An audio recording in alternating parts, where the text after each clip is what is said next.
दिया मुझे जाम बिया को खुदा ने हमारा नबी যে জাবান কো আয়ে।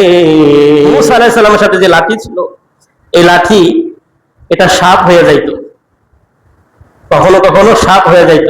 এই লাঠি বাড়ি দিলে পানির ঝর্ণা বের হতো, সুবহানাল্লাহ। এই লাঠি সাগরে দিলে রাস্তা হয়ে যাইত। এই লাঠি দিয়ে তিনি মেষ চড়াইতেন।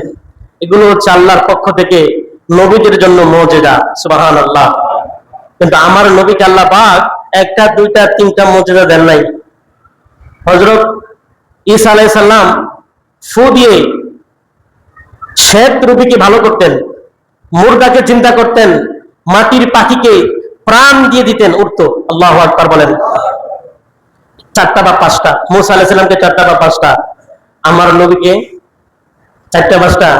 মাথার চুল থেকে শুরু করে পায়ের তালু পর্যন্ত যত অঙ্গ প্রত্যঙ্গ ছিল, সমস্ত অঙ্গ প্রত্যঙ্গকে আল্লাহ পাক মুজিজা আর মুজিজা দিয়ে ভরপুর করেছেন। সুবহানাল্লাহ।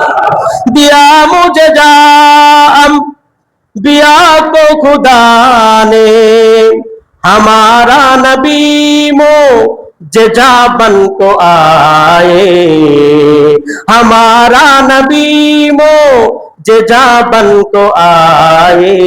सुबहानाल्लाह। শায়ের বলতেছেন অন্য অন্য নবীদেরকে আল্লাহ পাক দুইটা চারটা মুজিজা দিয়েছে, আর আমার নবী দুনিয়াতে আসছে মুজিজা হয়ে। আল্লাহু আকবার।